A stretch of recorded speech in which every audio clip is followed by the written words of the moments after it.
성경에는 많은 골짜기가 나옵니다. 많은 골짜기.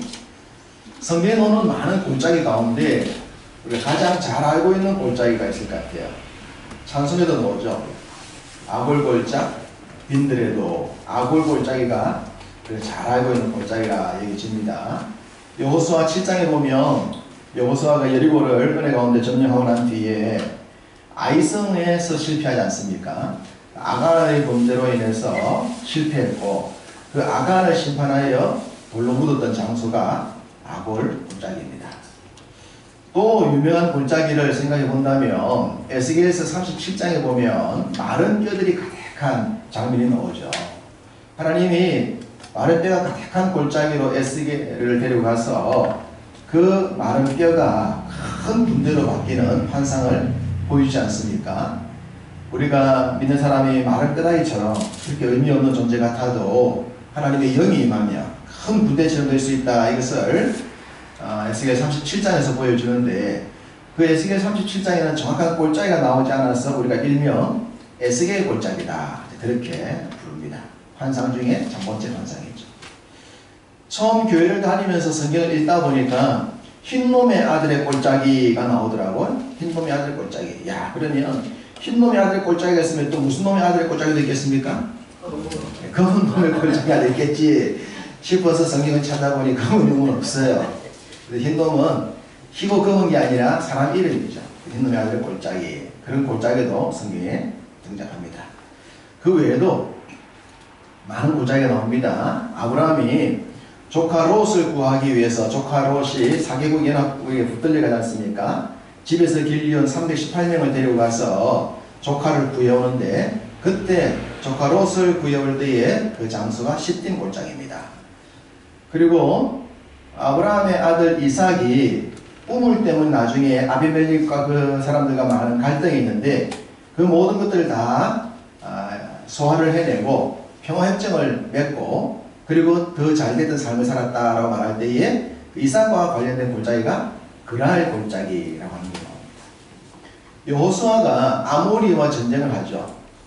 그래서 이 전쟁에서 위기가 있으니까 해가 지지 않도록 해를 떠오르게 해달라고 해를 중천에 머물게 해달라고 기도를 했고 그 중천에 해가 머물게 되는데 그 머물렀던 장소가 아얄론 골짜기입니다.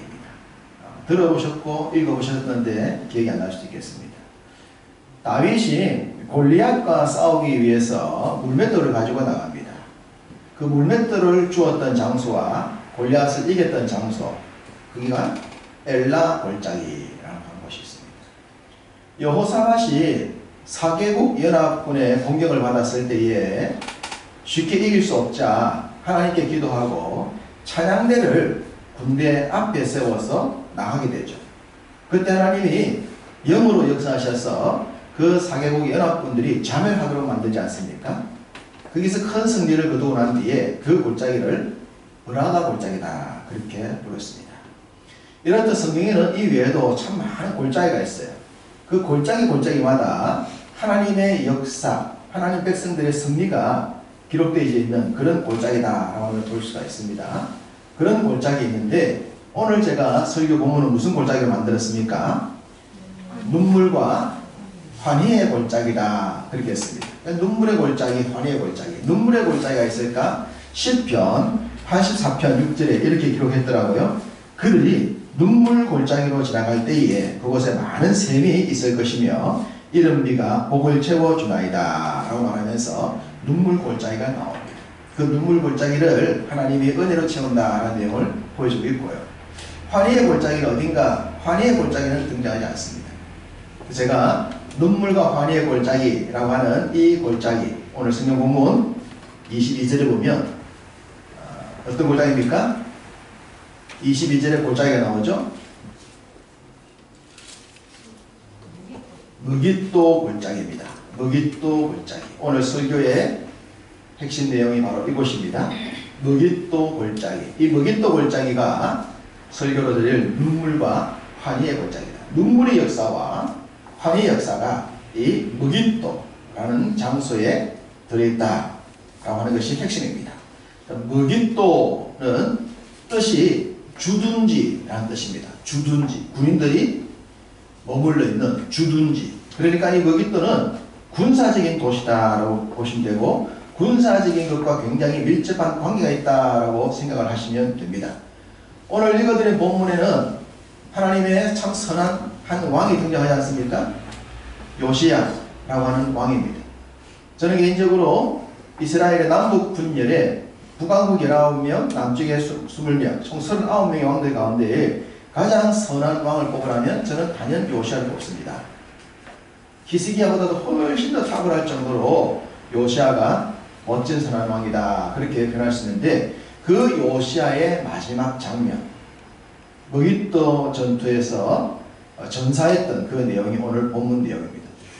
이 본문에 기록된 역사적인 내용을 좀 잠시 다시 한번 설명을 드린다면, 500년 대제국을 자랑했던 아수르라는 아시리아 제국이 바벨론 제국에 의해서 무너지게 됩니다. 하나님이 아수르라는 제국을 쓰셨다가 바벨론 제국을 쓰시기 위하여 아수르 제국을 놓게 되죠. 비옥한 초생달 지역을 타고 유프라테스 강을 타고 바벨론이 남아 정책에 내려오면 아수르라는 제국과 싸우게 되어져 있습니다. 지정학적으로. 이런 전쟁, 이 전쟁 때에 하나님이 새롭게 바벨론을 쓰신다, 아수르를 쓰지 않는다라는 얘기를 예레미야에게 예언을 하십니다.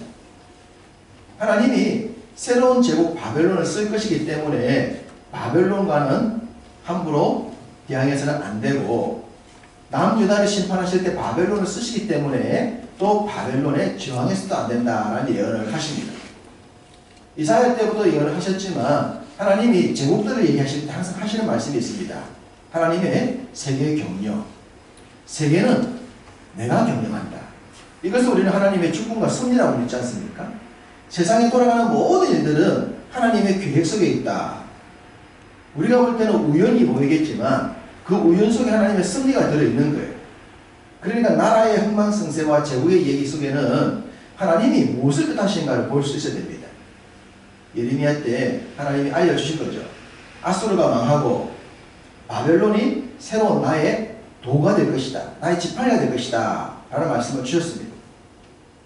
그런데 이 두 나라가 이제 싸움을 할 수밖에 없죠. 아수르 제국과 바벨론 제국이 싸울 수밖에 없는데, 이 싸움일 때에 전통 강호했던 애굽이라는 나라가, 이집트 나라가 저 밑에 있다가 위로 올라갑니다. 이 두 나라의 전쟁에 개입을 하기 위해서. 그 당시를 볼 때는 애굽이 올라와서 아수르를 돕기 위해서 올라와요. 아수르와 이집트가 동맹국을 해서 새로운 제국 바벨론과 싸우기 위한 그런 모습으로 애굽의 바로드고가 군대를 몰고 위로 올라가는 상황입니다. 자, 오늘 본문에 보면 바로 그 내용이에요. 갈그미스라는 곳에서 전쟁하게 되어지는데 이것을 갈그미스 전투다라고 말합니다. 세계적인 큰 전쟁이 있었던 갈그미스 전투, 제1차 갈그미스 전투가 BC 609년에 있었는데 오늘 본문의 배경입니다. 이때 나라를 지키고 있었던 요시야가 예레미야의 예언을 듣고 잘 알았을 텐데, 새롭게 제국의 얘기가 바벨론에서 편성된다고 하는 뜻을 알려주셨고, 이후에 바벨론에 의해서 남유다의 흥망성쇠까지도 주장할 것이라는 것을 알려주시기 때문에 예레미야는 이 세 제국의 싸움에 끼어들 이유가 하나도 없었던 거예요. 하나님께 맡겨드리고 주의 뜻에 순종을 하면 되는 그런 위치에 있었던 것이 오늘 본문의 상황입니다. 그런데 안타깝게도 이 1차 갈그미스 전투에 요시야가 관여를 하고 만나는 거예요. 이 전쟁에 개입을 할 이유가 하나도 없습니다. 왜냐하면 예레미야를 통해서 분명한 예언을 이미 주셨기 때문에요. 아수르는 망할 것이고 바벨론은 분명히 잘 될 것이고 애굽은 이미 서산에 떨어진 태양이기 때문에 신경 쓸 필요가 없다고 하는 겁니다. 하나님의 예언이 분명함에도 불구하고 안타깝게도 요시야가 이 전쟁에 관여를 합니다. 제가 성경을 보면서 늘 이해되지 않는 부분이 이 부분이에요. 요시야가 선한 왕이었는데 왜 예레미야의 예언을 따르지 않았을까? 애굽에 바로누가 군대를 몰고 올라왔습니다.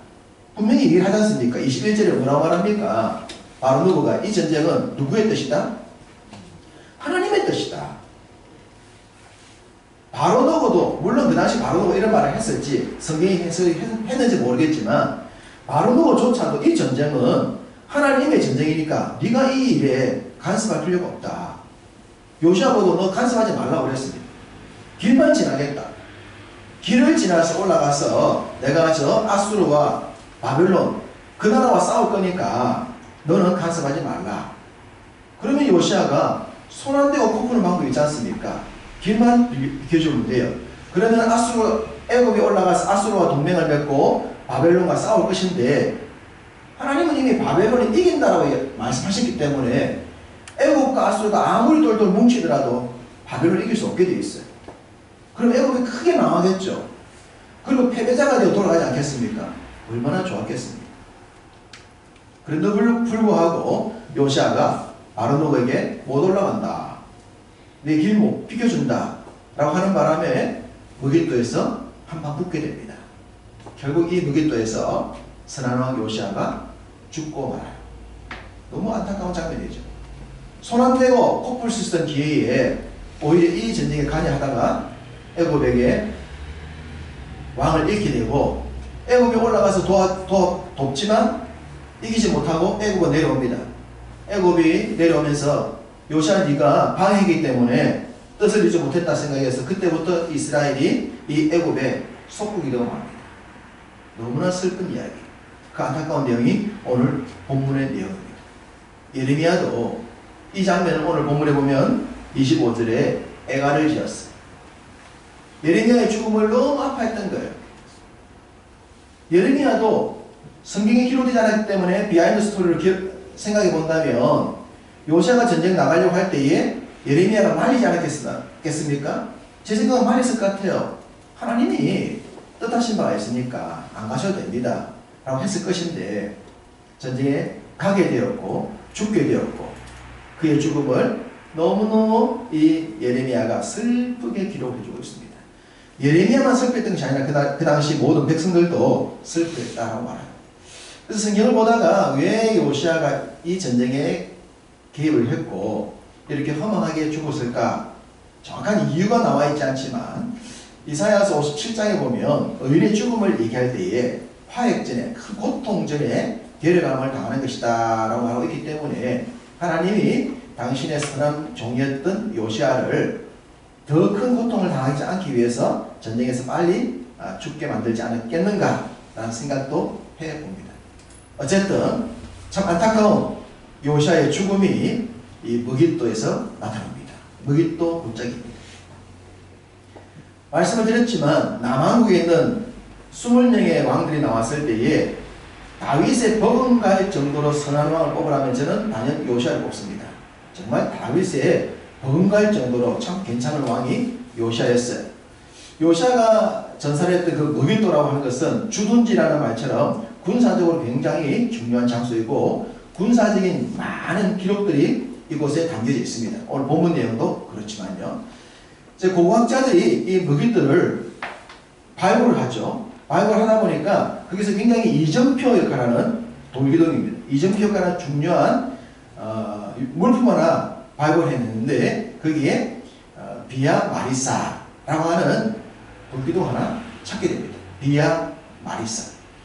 우리하고는 좀 생소한 이름인데요. 우리 예수님이 십자가를 지시고 골고다까지 올라가셨던 그 길을 비아 돌로로사라고 부릅니다. 비아 돌로로사. 비아 돌로로사. 고난의 길, 슬픔의 길, 그걸 비아 돌로로사라고 불러요. 똑같은 이 비아라는 단어, 비아 마리사라는 뜻입니다. 비아 마리사.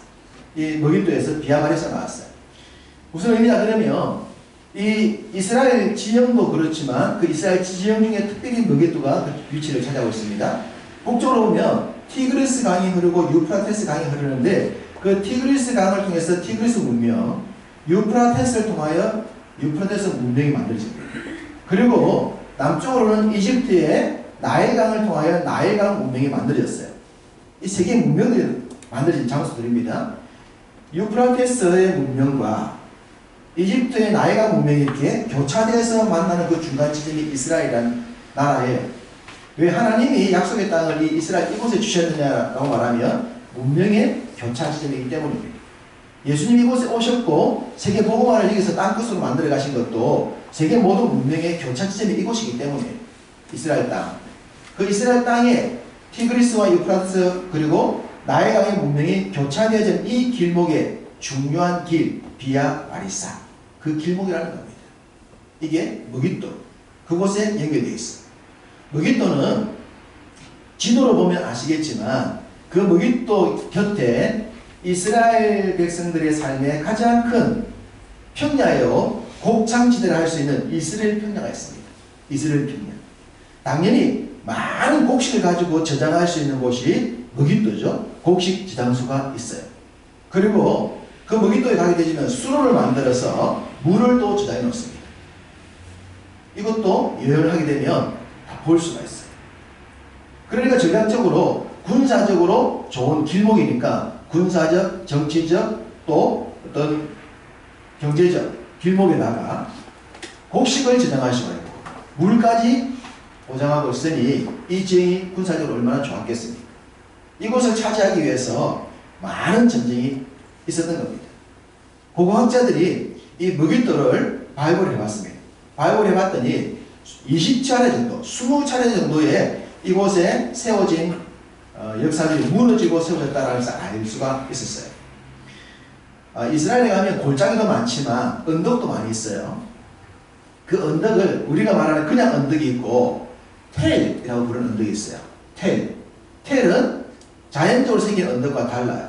언덕이 아니었는데 도시가 형성됐다가 전쟁에서 무너지고 나면 그 위에 또 세워서 또 무너지고 세워서 무너지고 세워 이렇게 올라가서 세워진 언덕 같은 걸 텔이라고 합니다. 이게 20겹 이상입니다. 20겹. 머깃돌. 그럼 전쟁이 최소 몇 번 있었다는 겁니까? 20번 있었다는 거예요.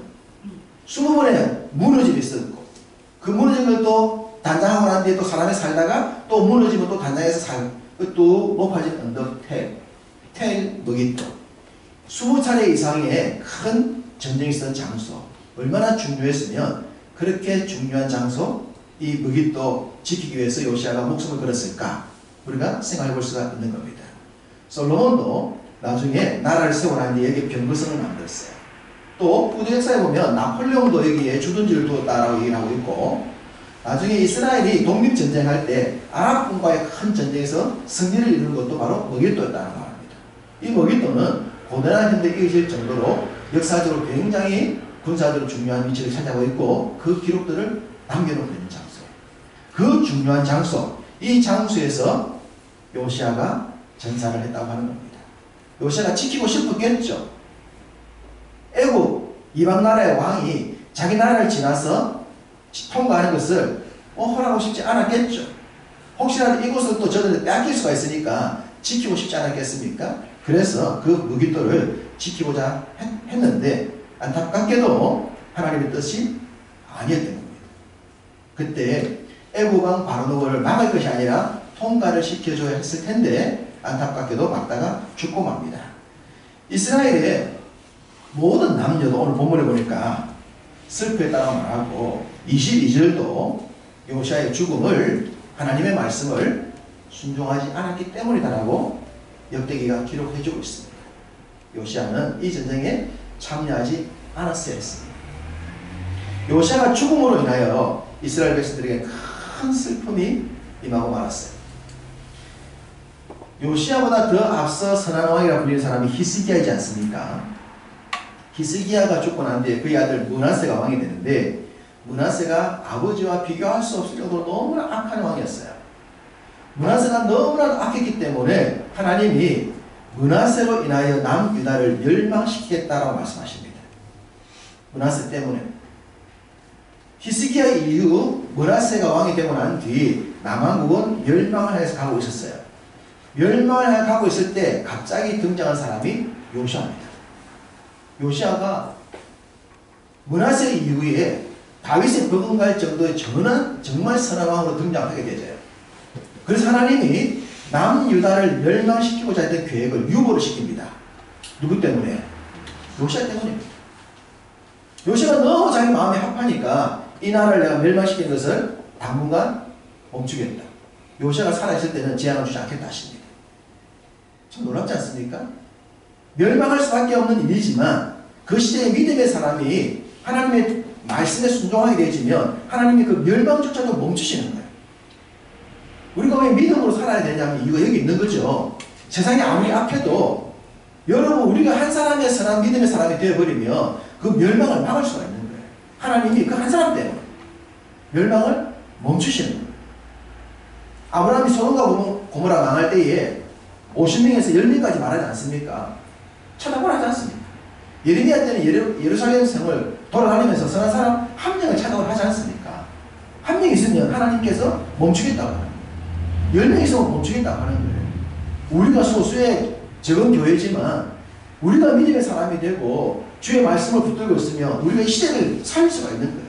믿습니까? 네. 그 믿음이 요시아를 통해서 나타나지 않습니까? 그런데 요시아가 죽고 말았습니다. 그럼 나라가 어떻게 됩니까? 망하는 겁니다. 요시아의 죽음은 곧 남왕국 유다의 멸망이다. 그렇게 보시면 됩니다.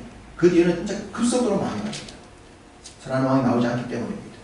저는 이 부분을 보면서 그 당시에 모든 백성들이 울었다고 말했는데 정말 울 수밖에 없었을 것입니다. 시대가 아무리 악하더라도 말씀으로 살고 싶은 사람들이 있지 않습니까? 우리가 그렇잖아요. 우리가 아무리 시대가 악해도 어쨌든 한번 말씀으로 살아보자. 그런 소망을 가지고 있는 사람들입니다. 이런 소망을 가지고 있을 때에 그 소망을 지켜줄 수 있는 사람이 왕이에요. 지도자인 거예요. 요시아가 그 당시 하나님의 말씀대로 살 수 있도록 백성들에게 위로가 되었고 희망이 되었습니다. 므낫세 이후에 나라의 엉망진창을 보면서 믿음을 가지고 있는 선한 사람들이 참 마음 상하고 어떻게 희망을 두지 못했는데 요시아가 등장했을 때 얼마나 좋았겠습니까? 함께 예배하고 찬양하고 주의 법을 지키면서 즐거워했었는데 그때 요시아가 죽고 말았어요. 백성들이 얼마나 슬펐겠습니까? 아, 이제 더 이상 이 땅에는 희망도 없겠다. 소망도 없겠다. 우리의 삶도 이제 이것으로 끝난 것이 아닌가. 그 당시 참 수많은 사람들이 슬퍼하고 눈물을 흘릴 것을 생각됩니다. 그래서 이 장소가 눈물의 골짜기입니다. 먹잇돈. 요시아의 죽음, 바로 눈물이요. 슬픔. 눈물의 골짜기가 되고 말았다. 너무나 안타까운 기록입니다. 그렇지만 저는 설교 제목에 또 하나의 단어를 붙였습니다. 뭡니까? 환희입니다. 눈물의 골짜기가 동시에 바로 이 무기또가 환희의 골짜기다 라고 말씀을 드리고 싶은 겁니다. 성경 구절을 한 구절만 찾아보겠습니다. 요한계시록 16장입니다.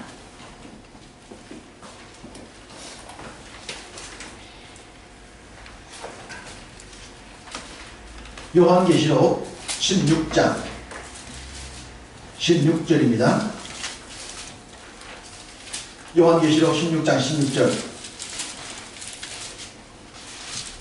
함께 합독합니다.